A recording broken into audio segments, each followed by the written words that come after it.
Well, welcome everyone.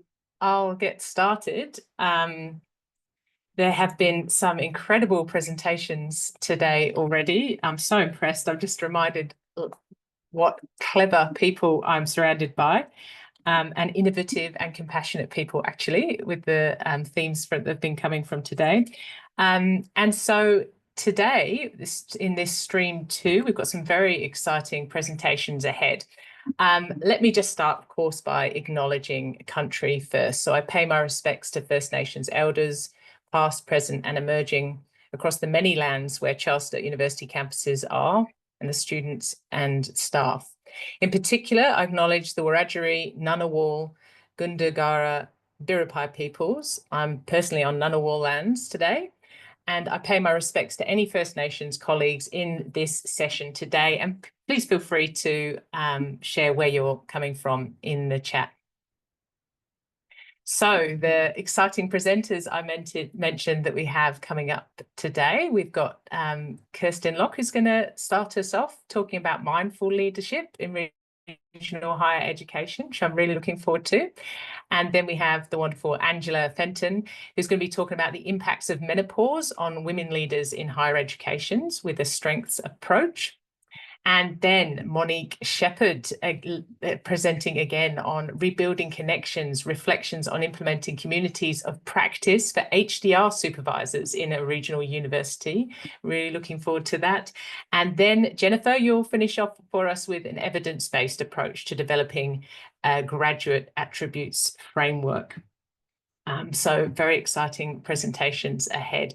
I'll try to keep to time. As you know, guys, it's 10 minutes each presentation, and I'll just pop a message probably in the chat after 1 minute, but if it's getting very close to, sorry, after 9 minutes, it's getting very close, I might just speak up, but hopefully you can manage time, no problems. And then we'll have a Q&A at the end. So feel free to ask questions in the chat as you go. I might not be able to get through all of those. So also at the end, I expect we will just put hands up, but perhaps those chat questions will be useful. People will be able to answer them as we go, or might come back to them if other people don't have questions at the end. Okay, I'll just stop sharing my screen for now.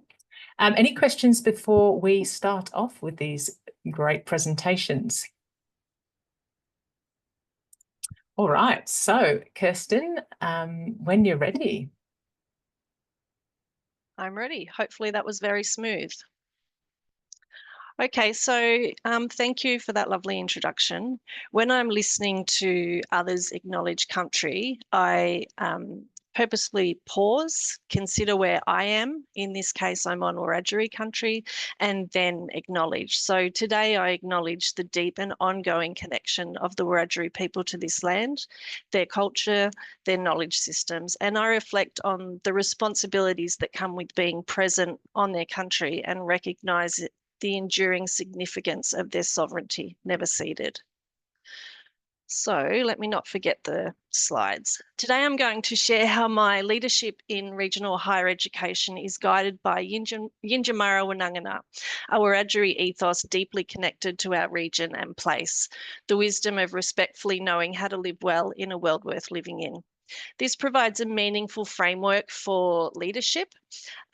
However, through my relationships with Wiradjuri colleagues and community members, I've come to understand that its true depth begins with language and extends into lived experiences, relational accountability, and an enduring connection to country and community.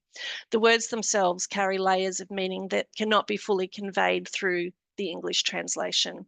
My current understanding is that Yinjamara emphasises acting with respect and intentionality, considering how our actions impact others. It's about going slowly, thoughtfully, and doing things the proper way. Wanangana focuses on self-reflection, thinking before acting, remembering and knowing. And together these principles form a holistic framework for leadership. As a non-Indigenous leader in the School of Indigenous Australian Studies, I combine these principles with my mindfulness practices, allowing me to bring all parts of myself into my role. This creates a foundation for ethical, relational, and culturally responsive leadership. As I navigate this role, mindful breathing has become a key practice that helps me embody the principles of Yinjamarrawunangana. Taking a moment to focus my breath allows me to pause and reflect before acting or responding, making sure that my decisions are made with respect and intentionality. And this practice reminds me to slow down and create the space necessary for the thoughtful relational leadership that I'm aiming for. Embodying Yinjamarrawunangana through mindfulness can address some of the, sorry, I'm just making sure I've got all my notes, some of the challenges of leading in regional higher education.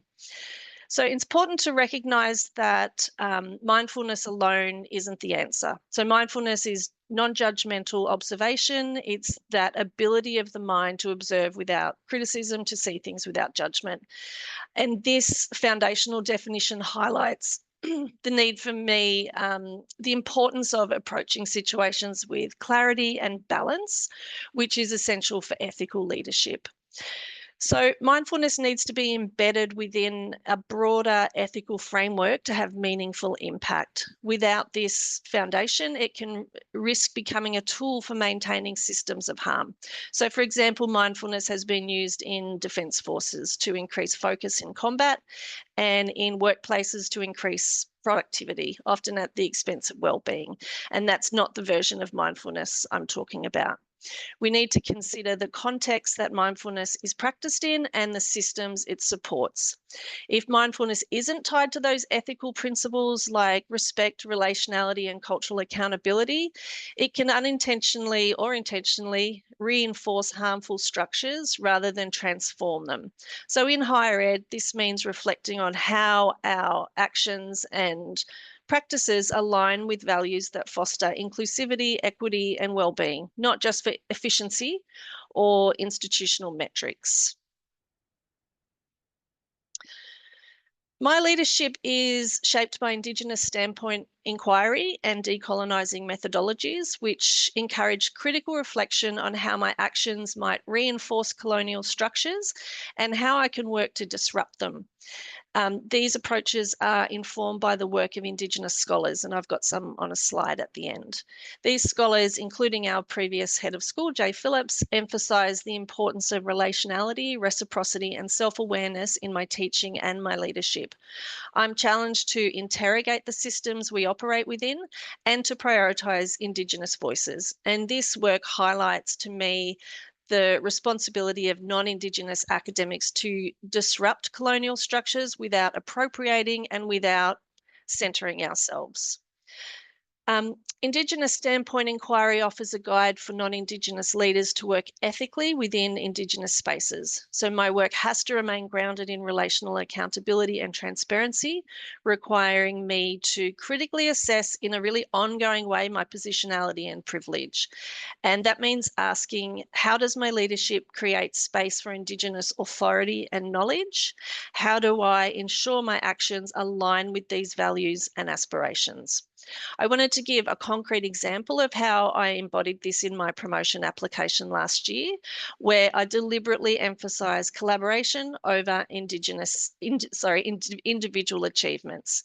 I wrote, a collaborative approach is emphasised in this submission rather than a focus on individual achievements in isolation, as it would be neither possible, desirable, nor ethical of me to highlight that. My work is and should be built on the framework set by Indigenous leadership and aspirations.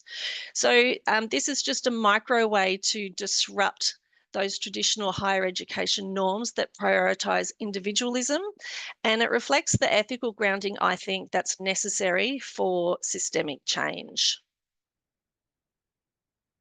The integration of Yinjamarrawunangana and mindfulness has led, I think, to tangible outcomes in my leadership. So one example is the Theory to Practice seminar series that I'm working on with other colleagues during this transitional period where we are without an Indigenous head of school.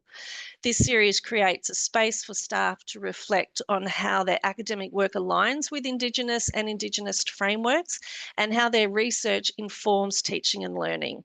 So grounding the series in Indigenous scholarship, we ensure that our work remains connected to those principles, even in this time of transition. So equally important, and I alluded to this before, the choices I've made about what not to pursue. I'm not exploring mindfulness as a way to make myself or anyone else more productive. While we all have jobs to do, mindfulness in my practice is not about increasing efficiency or output. It's about fostering intentionality, balance, and respect for the richness of all our lives within and beyond our workplaces. So this distinction is critical in ensuring that mindfulness remains aligned with those ethical and relational principles rather than becoming a tool for individual agendas, institutional agendas. Specific practices like mindful breathing and walking have also reinforced this approach. The practices are not about enhancing productivity, but about creating a grounded, intentional space for decision making. They help me maintain balance and respect, ensuring that my leadership remains aligned. And it absolutely does not mean that I get everything right every time. But on a personal level, the approach has strengthened my resilience and clarity in leadership, allowing me to navigate sometimes challenging dynamics. And that's even though the practices sometimes feel very much at odds with institutional priorities, focusing on efficiency, but they contribute to a more cohesive, inclusive, and culturally aligned educational environment. And I think that's all. How did I go for time? Oh, just perfectly, Kirsten. Fabulous. I felt like with your subject matter, we'd just let it roll. Thank you. That was absolutely wonderful. Thanks so much, Kirsten. Thank you. Let me stop my So share. inspiring and appropriate that we this. Okay, so next we're going to go straight to Angela. Keep your mind for Kirsten for later.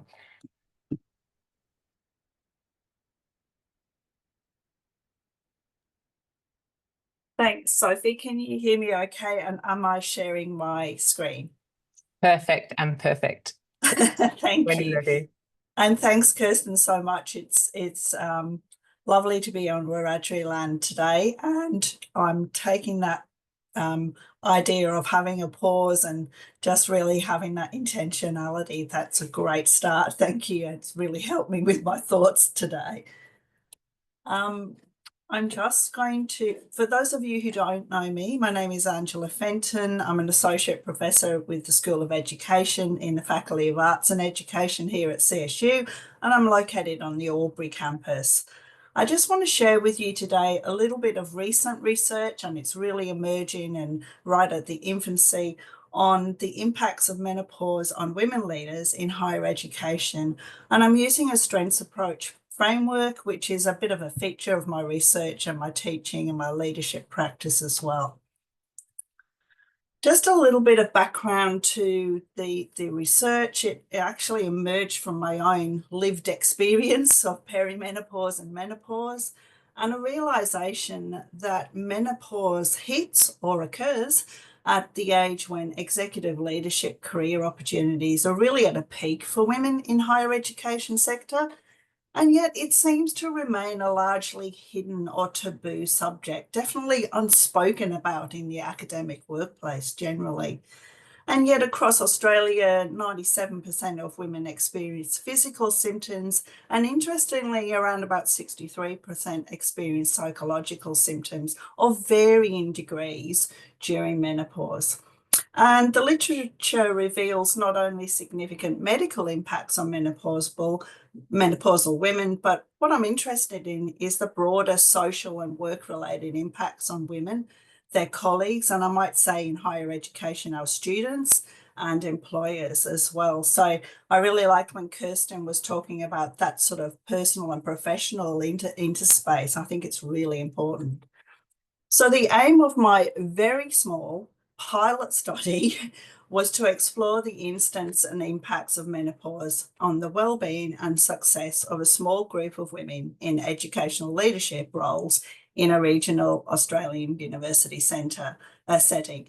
And so I thought about 5 to 8 participants, really small case study. And within 48 hours of putting a message of expressions of interest, I had 20 participants who were ready and willing to go. So it's obviously an area of interest for quite a few people.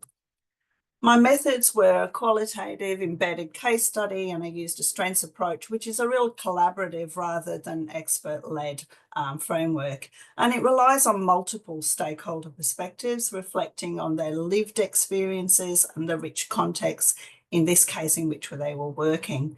My data collection methods included qualitative face-to-face interviews, or open views as I call them, and conversational electronic semi-structured interviews, or eViews.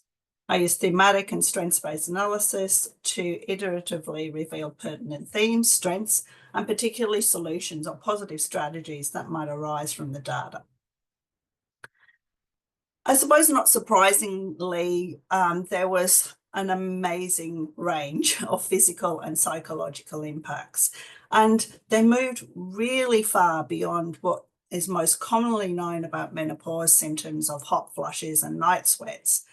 The range was extraordinarily extensive, ranging from headaches and migraines, poor concentration, memory loss, anxiety, exhaustion, tiredness, muscle aches, and also for some people in the study, menopausal insomnia resulted in months of reduced sleep. For perimenopausal women, heavy cycles and low iron, pain, discomfort, irritability, unexplained anger, more than usual sadness or emotional, feeling teary, depressed and upset. And for many women, there were frequent doctor and specialist visits, some of which were really positive, but some of which were quite frustrating and trying to find answers and help and support. So the work-related impacts included feeling stressed, overworked, missing deadlines, unusually unorganised, forgetful, increasing their use of sick leave, and feeling that lack of capacity or energy for work tasks, lacking self-esteem and confidence, or being overlooked in applying for promotions or new roles. Some participants were really unsure and were quite surprised to find that some of their symptoms or feelings or impacts were actually related to perimenopause or menopause. And many felt embarrassed to explain what was happening or even to ask for help. Despite all of that, I might add that every single participant in my study was a highly achieving, productive person, but were feeling some different impacts in their lives. And just a real snippet of some of the participants' voices. Participant 1 said, I think the confidence level in terms of changing a job at the moment, I just wouldn't be confident enough to apply or even go for it, just because of how paralysing perimenopause or menopause makes you feel. You just don't feel like you have the confidence anymore to tackle something new. And participant 7 similarly said, it was just this plethora of physical things to deal with, none of which were particularly easy, but also none of which you could kind of really have a conversation with people about at work. You know, I can't really tell anybody that there's something that's actually going wrong because they might treat me differently. Many of our participants had really positive strategies and coping mechanisms and tips and hints for surviving the menopause journey. Participants 2 said there's some amazing resources out there. Once you realise what the problem is, brilliant resources like the Australasian Menopause Society webpage, and there's some brilliant books and podcasts, and many of the participants put me onto tips and hints for managing menopause at work and various social media support groups and books and pamphlets that were useful. The strengths that came out from the small group of women that I talked to were amazing. One of the main positive strategies was just having supervisors and colleagues being supportive and aware of the menopause impacts, bringing it out in the open what was happening, And of course, I wouldn't expect any less. All of the participants were doing their own researching. One of the things that I found really interesting, that we were finding ourselves victims of Google searches. And so we were encouraging each other to actually look at research-based evidence around menopause and the impacts, and to share online resources through communities of practice and fellow menopausal women. Some people talked about the leave category for menopause that's now available, and an acknowledgement of making sure we state menopause as a limiting equal opportunity or employment factor in the promotions process.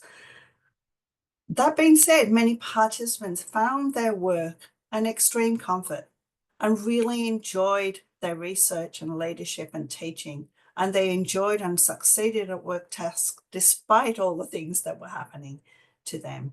And so their success and achievements at work were really important to them. In the end, it was about themselves understanding menopause, but also other people being understanding in the workplace. In conclusion, it's a small scale case study, and the findings have understandable limitations. They're not replicable or easily making universal conclusions. But it was a contextual study that generated in-depth and insightful individualized responses.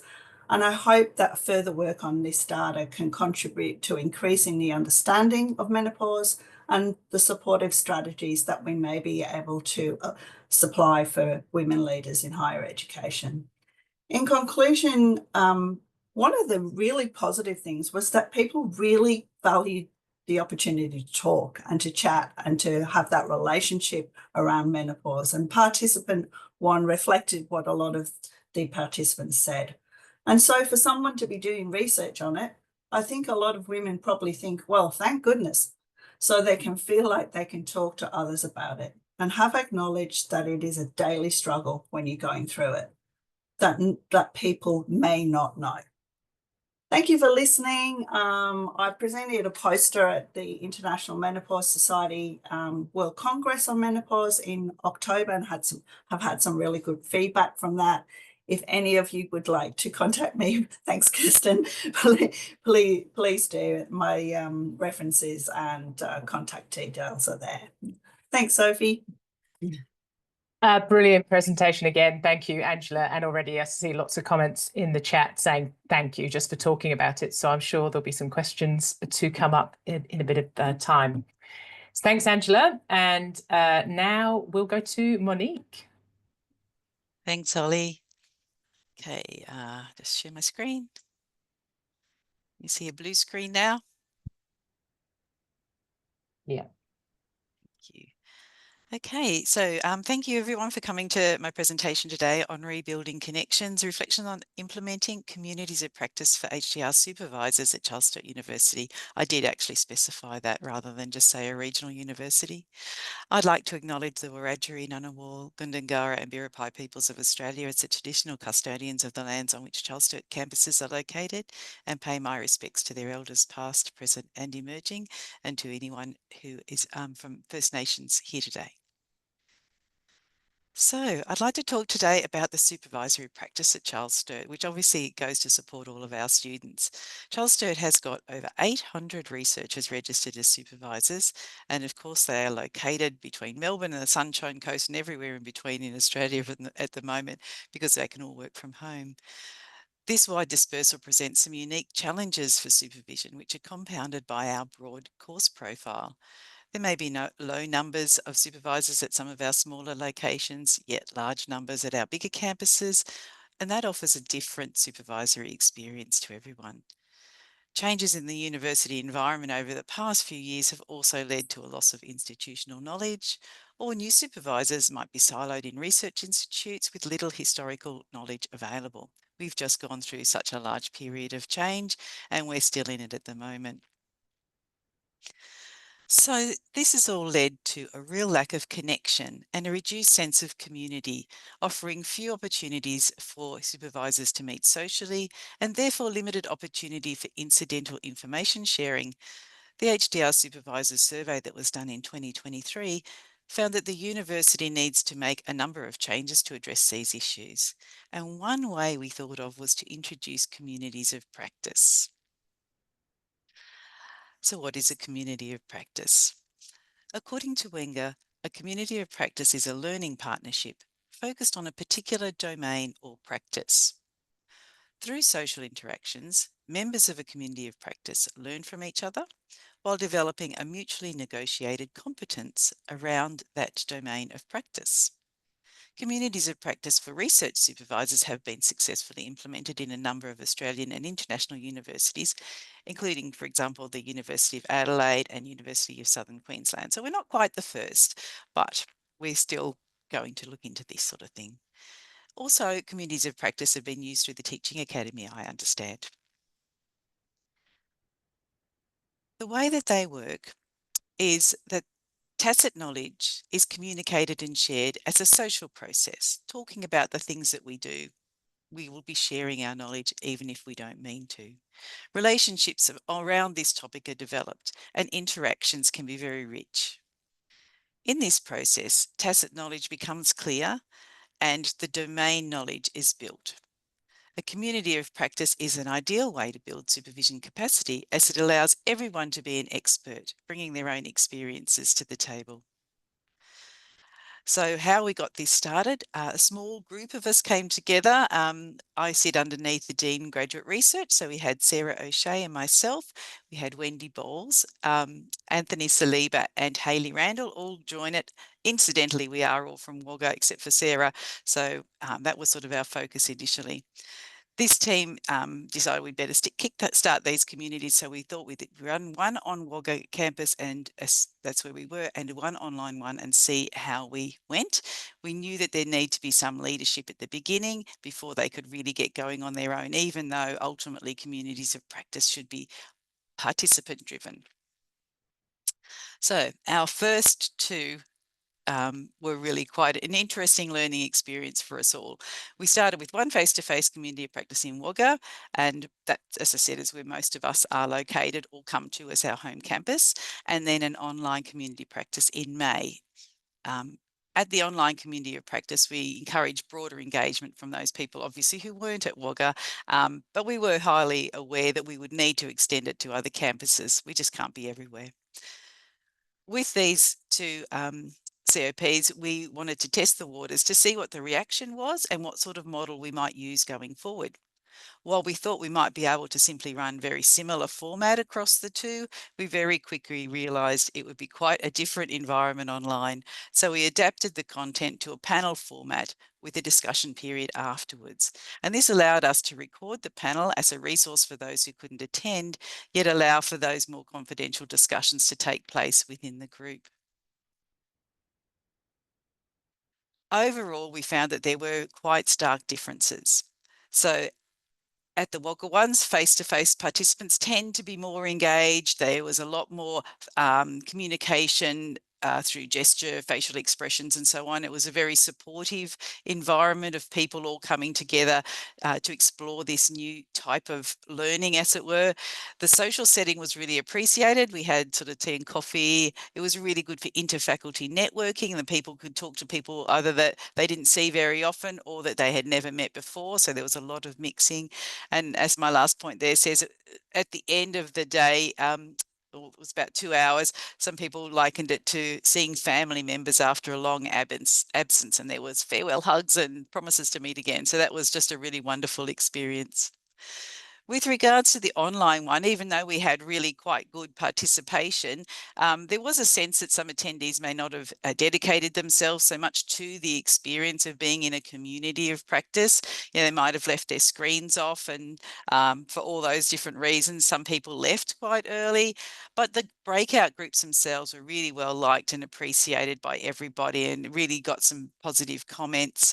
One thing we learned is we do need to figure out who we've got in our community of practice and make sure we mix them up when we pop them into breakout groups, because we did end up with one discipline of people. But also we found that there were many inexperienced supervisors who were new to the university or at the lower level, so they just didn't have much experience supervising. So that was really useful learning for us. So here's a summary of where we got to with the two groups over the course of the year. We, of course, found that the leadership team, as it were, the implementation team, couldn't attend everything. So there's a bit of an emphasis for us going forward on sourcing some strong local leadership. We have been extremely lucky with some people that we've come across, I'll talk to in the next slide. We did feel it was important to maintain and support face-to-face sessions, as participants frequently reflected on the need to meet with people in an informal environment. And we sort of source out on the Wagga campus different places that we could go that they might not have experience of. So that's really nice for them. We do need the organisation and promotion for those, and we manage that ourselves just to make sure that new people can understand what's out there and people are reminded to come along. The face-to-face Wagga one, and when we ran it the second time, it actually brought probably half of the people were new to that group, which was really interesting as well. And they all appreciated it, both the ones who'd been to the earlier one and to that later one. We'll continue to organise and facilitate the online communities of practice, which will be quite structured. These will be dependent on the supervisor community to both speak on topics and attend to discuss those themes with their peers. And we'll be reaching out for some help in that in the next few weeks. But when we started the communities of practice on the other campuses, we quickly found that there is no one-size-fits-all approach, even the face-to-face ones, and that each group finds its own balance.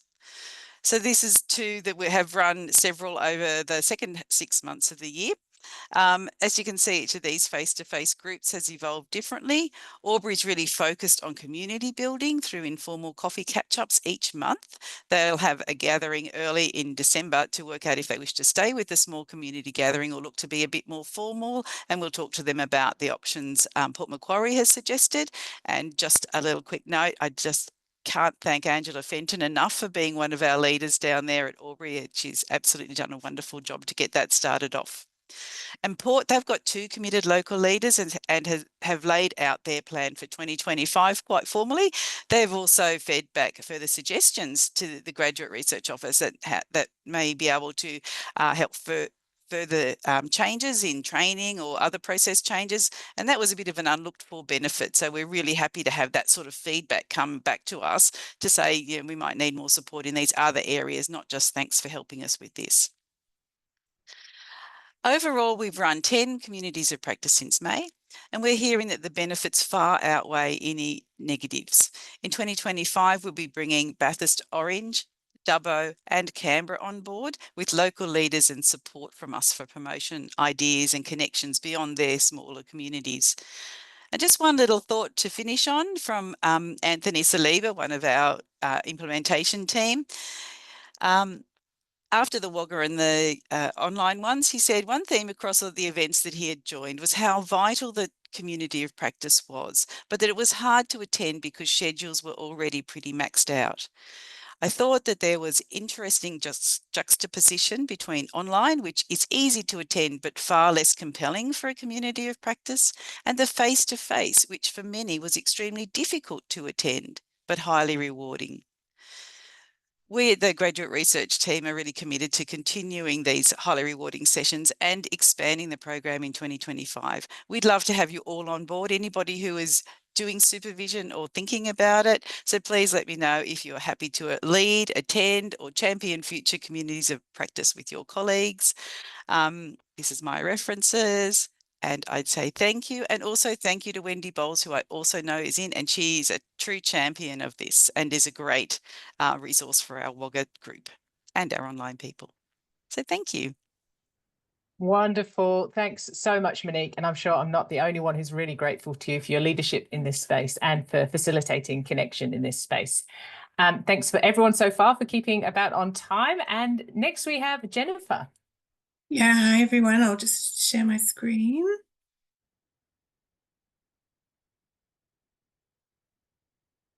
Good. Hopefully we can see that. Yeah. Great. Okay.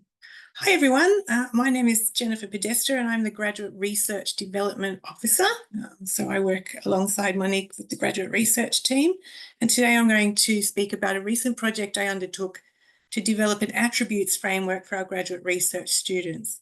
These are students who are undertaking higher degrees by research, which includes the Masters by Research, the Professional Doctorate, but most commonly the PhD. Before I go any further, I'd like to acknowledge the traditional owners of the Wiradjuri country that I'm on today and pay my respects to elders past, present and emerging, and also acknowledge any First Nations people that are here today. So traditionally, the only performance outcome for a higher degree by research is the successful submission of a thesis.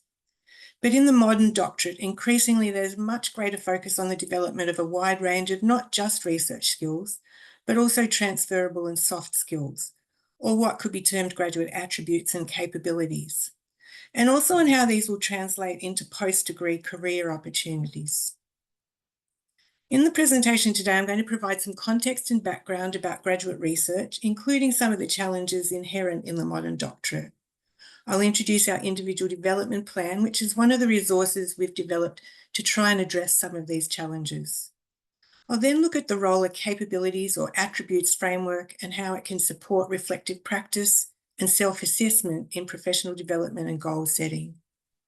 And finally, I'll take you through the approach I use to develop a new attributes framework for graduate research and how we plan to use this framework to support the development of our research students.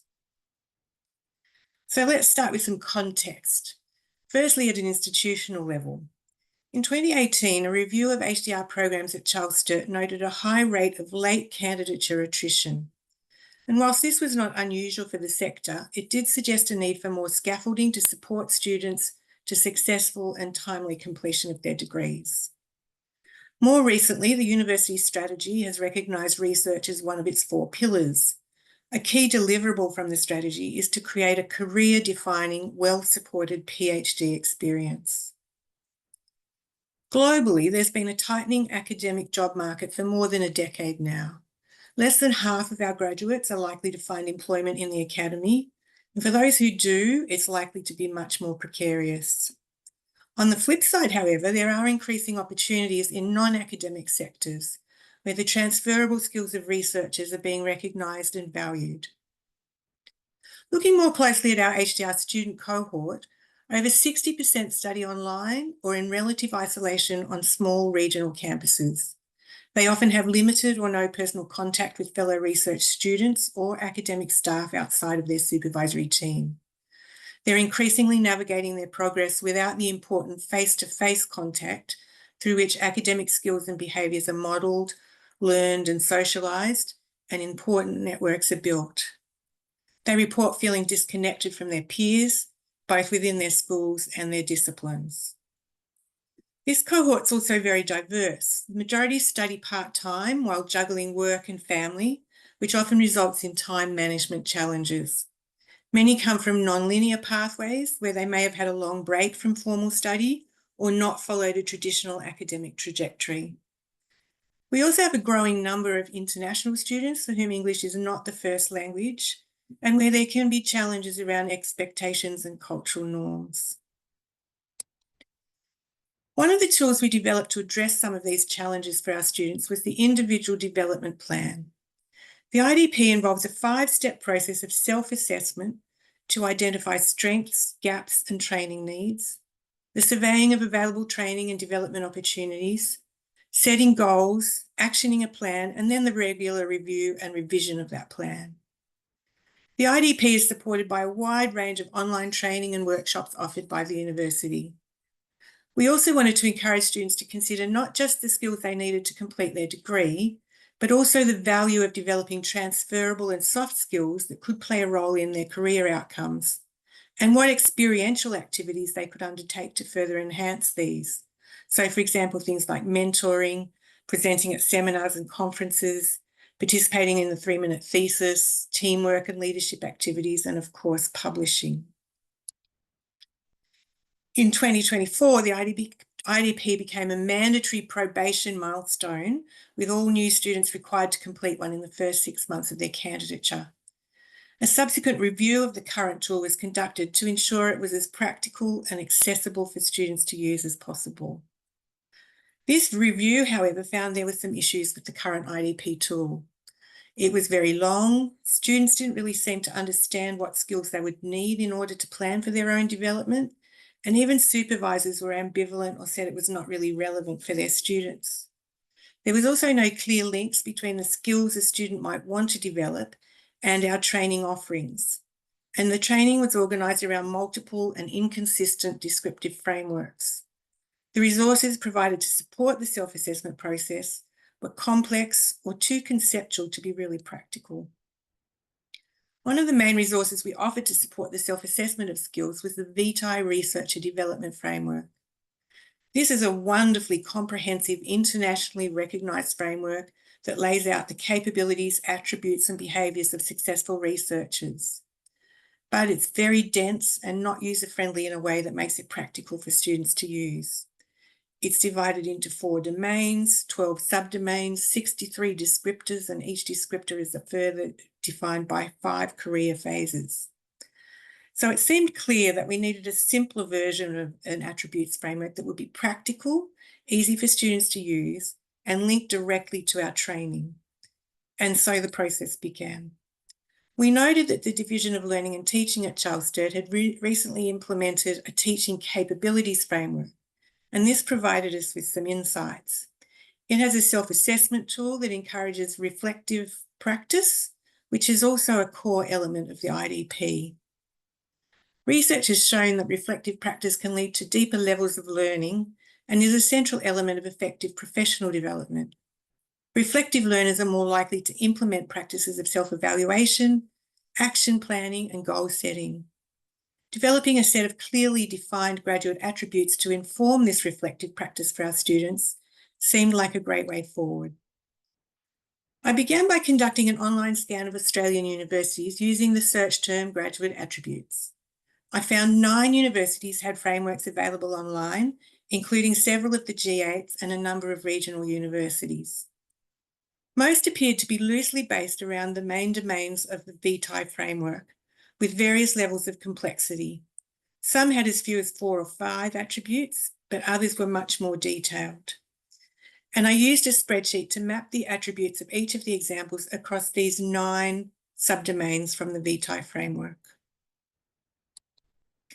The example from Flinders University was the most comprehensive, with attributes corresponding with 8 of the 9 that I'd selected from the VTI framework.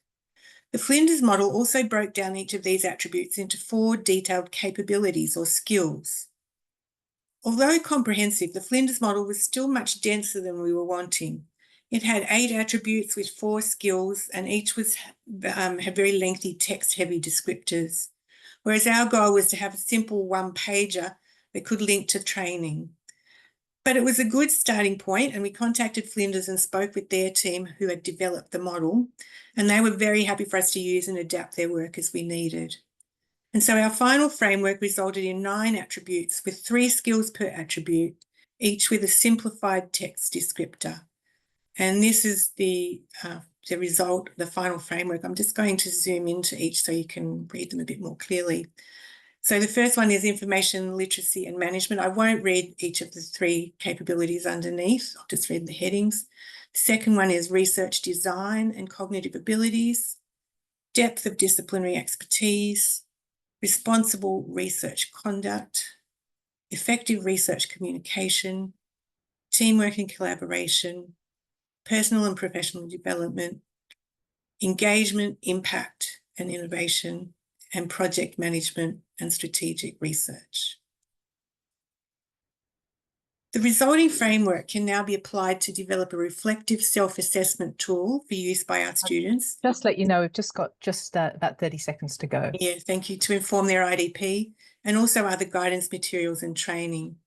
It will link training and resources to the attributes so students can easily see the relevant training for their development needs. And it's also been used to review our training and to identify areas where there are gaps and overlaps in the offering. And this will lead to greater efficiencies and cohesion in the suite of training available to students. The value of having clearly defined graduate attributes will also be beneficial in helping students to understand the broad and transferable skill sets they're developing as part of their degree, and for them to be able to articulate these as part of planning for their post-degree goals, for example, in future job applications. And we'll be conducting a further review of the efficacy of the framework and its uses in 2025. And that's it. Thank you. There's some references attached, and of course I'll be happy to answer any questions at the end.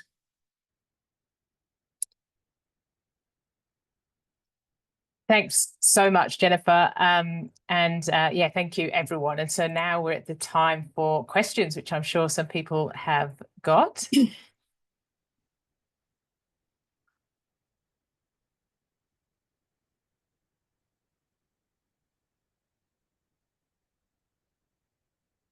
So we might have one in the chat box.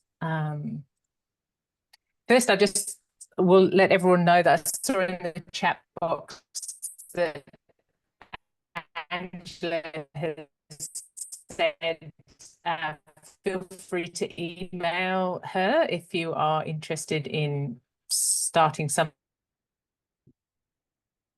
messages, but just raise your hand if you want to ask a question.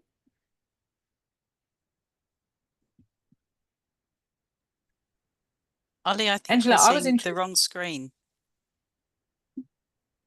Okay.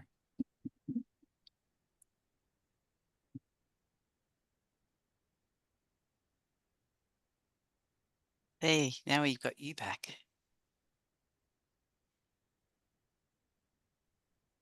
So Angela, I was going to ask a question if no one else has got one. Just you mentioned that we need to bring menopause and the issues around it out into the open, and obviously people straight away are saying, "Can I join the chat group?" But have you had many thoughts on that?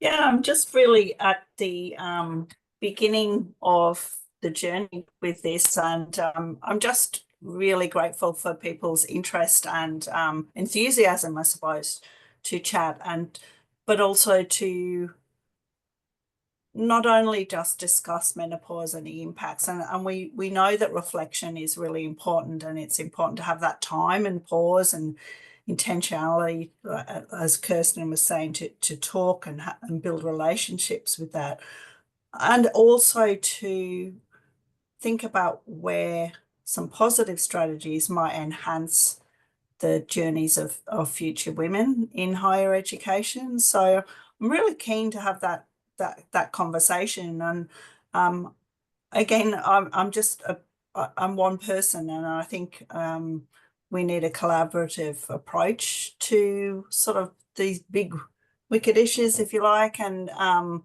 really open to listening to the wisdom of my colleagues and people who have experienced all sorts of different things and how they've coped with that, and maybe how we can make life a little bit kinder and more caring moving forward. So I think I mean, we've had a great presentations today about communities of practice, and there's lots of different ways that we can do that. And as you saw in the chat, we're thinking maybe a Teams chat would be good, but also just encouraging people to talk to their colleagues, and if they're comfortable. And not everybody is comfortable in talking about something that might be a very personal issue, but if you are and you would like to share some of your stories and hints and tips, I think that's great. And you know, the overwhelming results at this stage, and I'm still very much working through the data, there'll be a publication hopefully at some point soon. But you know, the overwhelming thing is about actually that knowledge and understanding for yourself as someone who's going through that, but also it's really important to have understanding in the workplace as well, so other people understand what you might be going through. And as some of people said on the chat, there's often all sorts of things going on. It's not just menopause, it's caring for aged parents, or you know, or children, or you know, the you know, other things that are happening in lives. But it's about that strategies that can help with all sorts of things that are going on that affect our personal and professional lives, and how, you know, it's actually not useful to draw this like really sharp line between work and family and home life, because I think it, you know, we've got to ride that roller coaster a little bit and be understanding of that. Yeah, it's really bringing the person into the open, really, isn't it? The full complexity of the people. Thank Yeah. you so much, Angela. And I think Wendy, I think it was just a clapping, wasn't it? Wasn't a hands up from you. Thanks, Wendy. And good to highlight the clapping. And Riley, you have a question.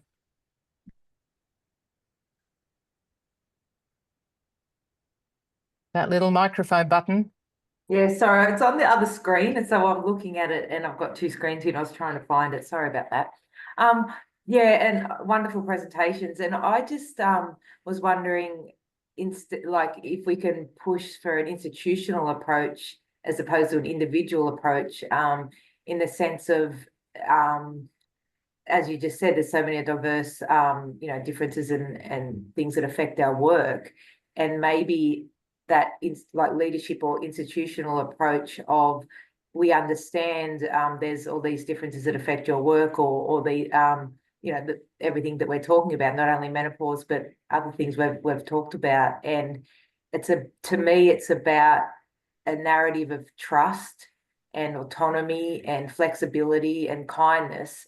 And then that's trusting that the academic or the staff member is working in the way that is best for their needs and their circumstances, and therefore able to produce their best work, working in the way. And to me, that goes back to just autonomy and trust, which is, I guess, for me, getting into academia, 20 years ago, that's why I became an academic, because there was that autonomy and trust that we were doing our work, doing what we loved, doing it the way that suited our needs, and the structures supported that. And what I've seen over the past, 10, 15 years is that the structures and the systems in place and the narrative and the leadership has sort of, and across higher education broadly, has led to that lack of trust, and therefore we're finding all these policies and things that we feel we have to say, or I've got menopause, or I'm from this group, in order to get what shouldn't it be there initially in the first place. Does that make sense? Absolutely, it does to me. Yeah. And it aligns with that universal approach I think that was talked about yesterday. So anyway, that's just what came to mind. Yeah. Thanks, Riley. And I take that as a comment. I think that's a wonderful point. Wendy, you do have a question. I do. And thanks, Sophie. And I just wanted to support what Angela and Riley and others are doing. I think it's great in that menopause space. And thanks for raising a taboo issue, Angela, on behalf of us all. But I actually wanted to have a completely different question. And it's just that when we've got so many people in this space, and Monique and Jennifer are here, I just wanted to say that the new HDR students that we've had this year and last year weren't automatically able to do research methods subjects, whereas, years ago they were. And I'm just asking if someone can take up that issue of whether or not we can have our new PhD candidates enroll in research methods, because many of those things that Jennifer put on her professional development self-assessment tool could be addressed in a research method subject. That used to be just part of our, as a principal supervisor, it just was part of the form if they needed one, if students needed one. But it's really hard to get anybody to do a research method subject if they're a PhD candidate these days. Just raising it as an issue. Yeah, that's a very good point. Jennifer, did you want to speak to that at all? Oh, do you have a microphone, Jennifer? Yeah, sorry, I might let Monique speak to it. She might be able to cast some light on things happening in that space. Thanks, Jen. To some extent, no, I can't. I have heard that recently, Wendy, that's not an option, that they can do a subject at no cost. But I might have to dig a lot further into why that has happened and how it happened, because that is true, that is some information we've been hearing back, is that the students, they might know one methodology that they did in their honours or something, but they don't know broadly. They might have just sort of been directed that way. So to get them to do something like that does sound like an important thing. So I will certainly chase that up and see what I can find out. Yeah, thanks, Monique. It's a recent change. It's completely changed, and the whole options being taken out of our application forms for the students. And when I tried to get one enrolled this year, we went through all sorts of loops and hoops and still unsuccessful. Even though the Yep. student was happy to pay single subject study, it still Yeah. wasn't possible for him. Okay, I will definitely find out, because that's one of our graduate researcher attributes. It's the second one is about having that methodological understanding broader than just one thing. So yeah, Thanks okay. for bringing that up, Wendy. Thanks. And no more questions. Kirsten, I just had a question for you around mindfulness. Thank you so much for sharing that and the practice. Because I said we talk about it a lot, and it's really good to.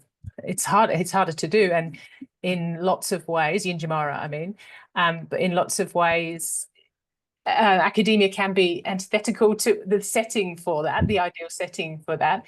But you know, if you're mindful, anything's okay, I guess. But yeah, what are your thoughts around that? Just that kind of juxtaposition of this must produce, must get it out quickly, must get your research outputs, must teach tomorrow. What are your thoughts? Look, it's tricky, and I think in some ways it might be a little bit easier for someone like me who's not really attached to my identity as an academic. As in, I could get a job doing something different and that would be okay. I think because part of it really is about decentering yourself as a non-Indigenous person. And so that might mean that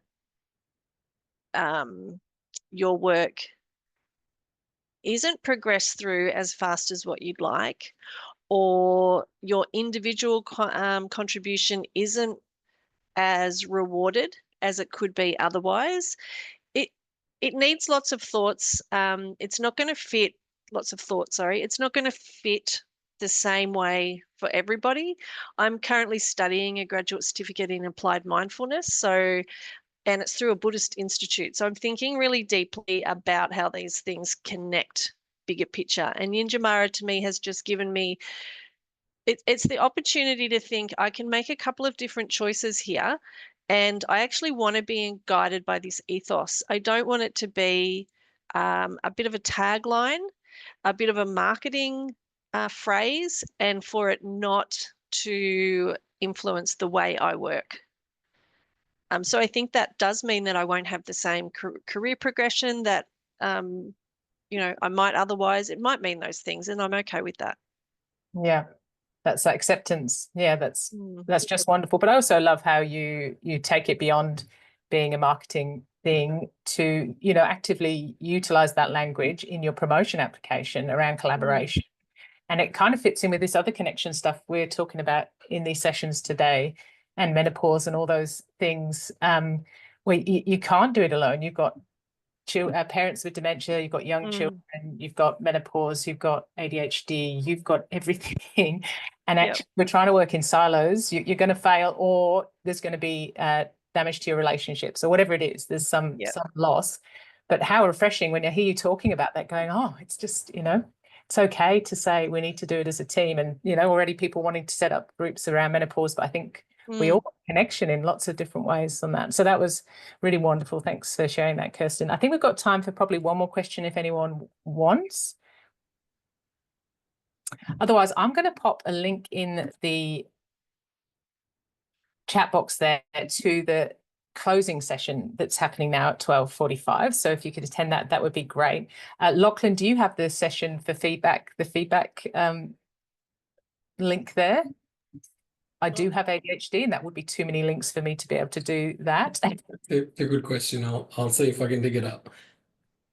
No worries. If not, I'll try and bring my slides up. If not, I can share the link. But that would, I would mean that absolutely genuinely. That was a really inspirational session, and I really appreciate all those presentations from you four. Have you got that there? It's coming. Here we go.